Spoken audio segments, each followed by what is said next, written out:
بسم الله الرحمن الرحیم. الحمد لله والصلاة والسلام على رسول الله. عزیزان و خۆشەویستان، لە بابەتی پەروەردەی مناڵە لە زنجیرەی نەباتە هاتینەوە خزمەتتان، خۆشحاڵ بووین.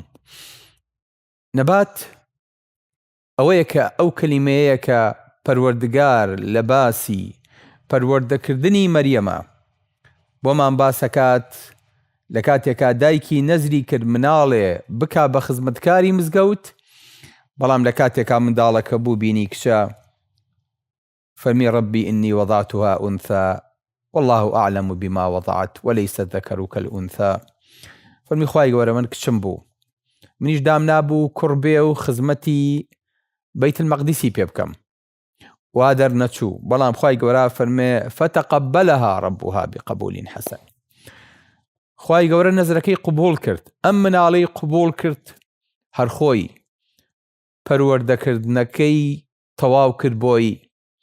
فەرمی وأنبتها نباتا حسنا. ئەنجا وەکو چۆن نەمامێک ئەیچێنیت، گەورەیەکەیت، ئاوێ دەیت، خزمەتیەکەیت، هەتاوەکو بەرەدا و هەتاوەکو نەشونماکە. خوای گەورە فەرمێ وأنبتها نباتا حسنا. بوو بۆ دارەی کە گەورە بوو. خۆشمان لە کوردەواریە بە مادەیەکی شیرین ئەڵێی نەبات، بە کشێکی شیرینیشمان هەر ئەڵێی نەبات.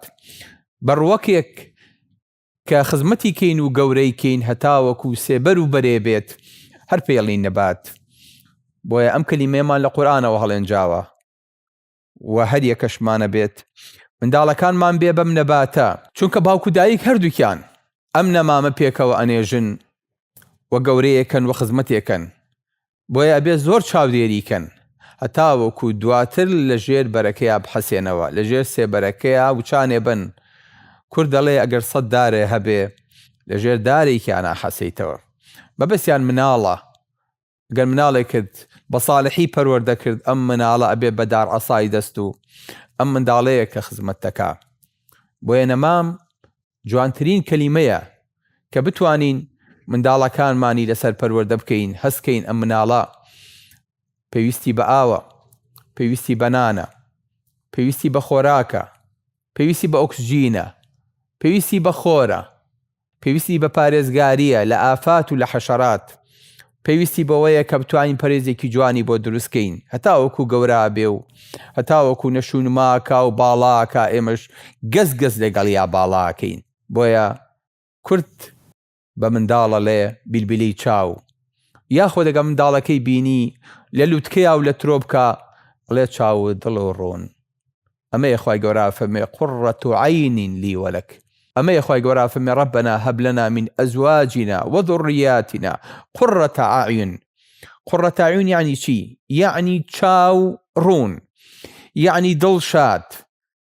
ئەو فرمێسکی خۆشەی کە مناڵەکە دەبینی سەرکەوتووە، پلەیەکی بەدەستێناوە، ناوداوبانگێکی هەیە، کارێکی جوانی کردووە، جێی شانازی تۆیە، دانیشید منداڵەکەت لە خۆشیایە، تۆش هۆن بە دیارەوە لە خۆشیە ئەگری فرمێسکێکی سارد، نەک فرمێسکێکی گەرم، چکەم پێوتە فرمێسکی شادی. اینجا دڵیش ئەو نەشادە بێت، قەت بەقەر ئەوە دڵ شاد نەبووە کە ئەگەر خۆت ئەو سەرکەوتنەوە بەدەست بێنایە. باوک دایمە حەزەکە خۆی لە پێشەنگا بێ، بەڵام حەزەکە منداڵەکەی لە پێشێوە بێ. جارێکیان لە خزمەتی پێغەمبەری خوا صلی الله علیه وسلم پرسیارێکی کرد، فەرمووی دارێکم پێ بڵێن کە گەڵاکەی ناوەرێ، بەردەوام سەوزە، هەموو کاتێک بەرەدا و خواردنی هەیە. سەحابەکان کەوتنە ناو داری بیابانەوە، ئەوتی ئەو دارەیە، ئەوتی ئەو دارەیە. ئیبن عومەر، عەبدوڵای کوڕی عومەر لە خزمەتی باوکیا بوو، عومەری کوڕی خەتاب خوا لێیان ڕازی بێ، فەرمێ فەوەقعت فی نەفسی ئەنەها النەخلە. هاتە دڵمە ئەوتم بۆ خوایە ئەبێەوە دارخورما بێ، ئەو باڵایە و ئەو قەدە و ئەو گەڵا سەوزە و ئەو بەرەی کە پێغەمبەری خوا باسێکات نمونەی موسڵمان بێ کە باڵایەکی ئاوا بەرزی هەبێ و دایمە سەوز بێ و دایمە بە بەرەکەت بێ.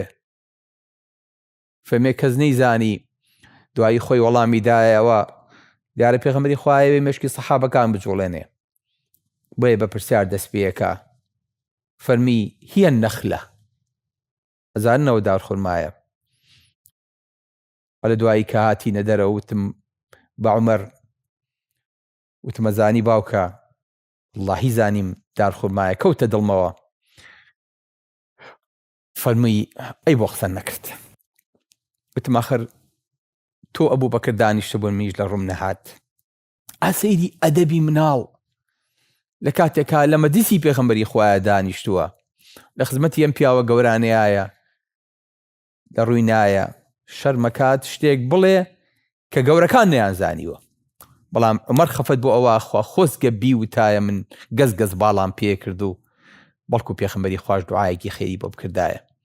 فەرمی ئەگەر بۆ وتایە بەقەدەر هەموو دنیا بەلامەوە خۆش بوو، بەقەدەر هەمووی نێعام بەلامەوە گەورە و خۆش بوو، خۆزگە بۆ وتایە.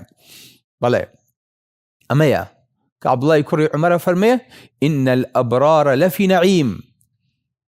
فەرمێ پیاو چاکان ئەوانەی چاکن لە نیعمەتان.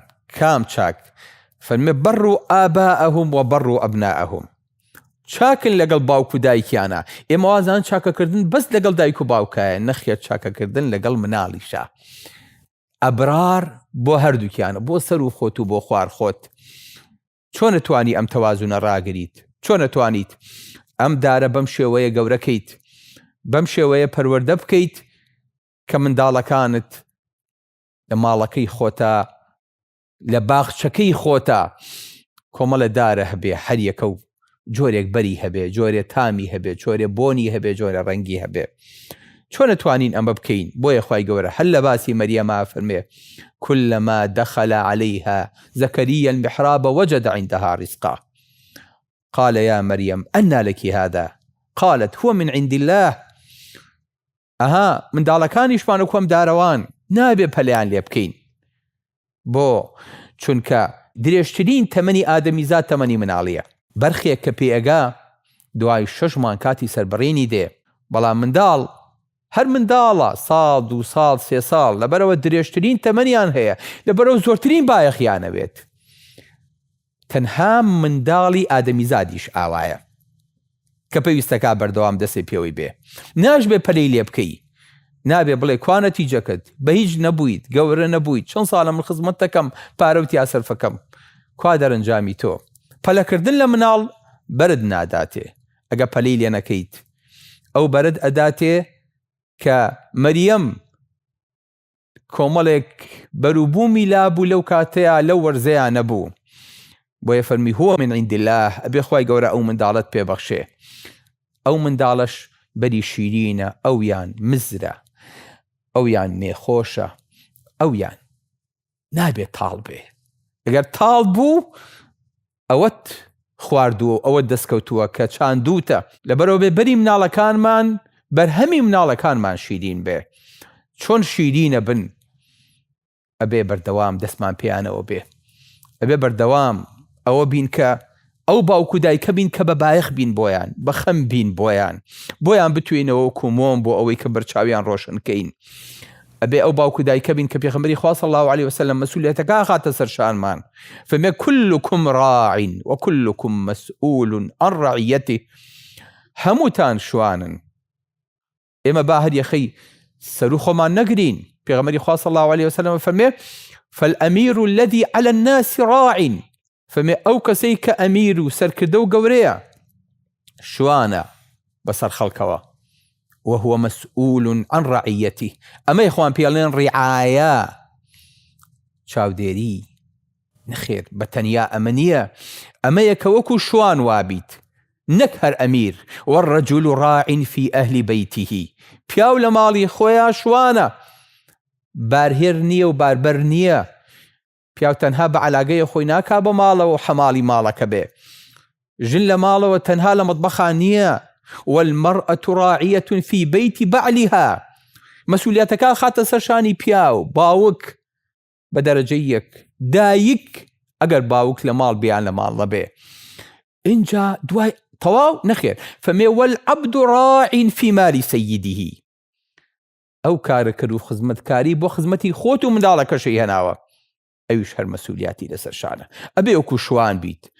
شوان خۆنەویستە، شوان گۆچانێکی پێ بە ڕۆژ ئەڕوا ئێوارەیەتەوە شوان سیرەکە بزانێت شوێنێک بەپیتە بۆ ڕانەکەی بۆ مەڕەکانی بۆ ئەوەی کە بیان با شوانە بێ بیان باتە سەر شوێنێکی سازگار شوان ئەبێ گورگ و چەقەڵ و پیاو خراپ و دست لە مەڕەکانی دوورخاتەوە نێڵێ کەس هیچ کەسێک بەرخێکی لێبەرێ شوان دوورە بینێ چکە بە پێوەیە و مەڕەکانی سەریان لە ئەرزایە تەنها ئەمانەزان بلەوەڕێن بەڵام ئەمەزانی بۆ شویانە با و چۆنیان با و چۆنیان هێنێتەوە شوان هیچی پێ نییە تەنها لە پشتێنەکەیە خواردنێکی هەڵگرتووە لەوانەیە لە کێشەناوێکا لە نیوەڕوانێکا بیخوا بگەڕێتەوە شوان خۆنەویستە شوان هەست بە تام و لەزەت و نیعمەتەکانی دنیا ناکە شوان خەریکی بزنس و کاری گەورە نییە هەموو هەممی غەممی بریتیە لەو بەرخومڕانی کە پێیەتی لەوانەیە یەکێکیان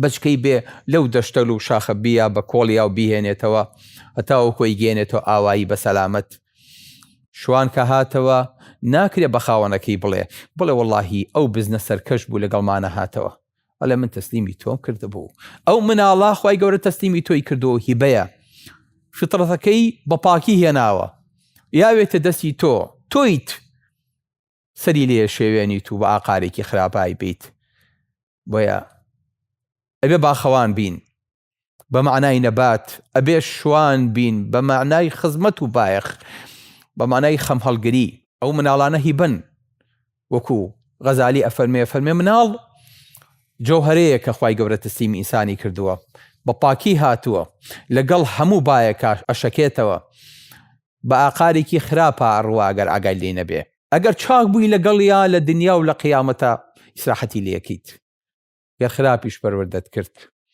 باجی دنیا و قیامەتی لەسەر دەیت چەند دایک و باوکمان بینیوە خۆیان ناویان نەبووە بەڵام بە مناڵەکانیان گەورە بوون توان ئەمە باوکی فلان کەسە دایکی فلان کەسە چەند دایک و باوکشمان هەبووە گەورە بوون دەوڵەمەند بوون بەڵام مناڵەکەی هەرچی ئەوەی ئەوان کۆیان کردەوە لە ناوبانگ و لە پارە لە بەردیاندا کەواتەم بابەتە خۆشەویستەکەم بابەتێکی زۆر سەختە نەچەند هەروە بە سانایی سەیری کەن چونکە ئەمە نەباتی تۆیە ئەمە ڕۆکی تۆیە ئەمە ماڵی تۆیە ئەمە بزنسی تۆیە ئەمە پرۆژەی حیاتی تۆیە بۆیە ئەبێت لە دنیاە تا قیامەت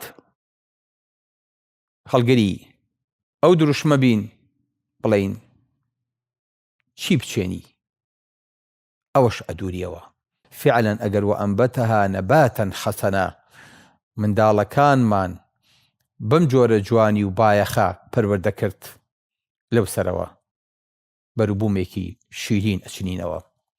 سلام علیکم ورحمة الله وبركاته.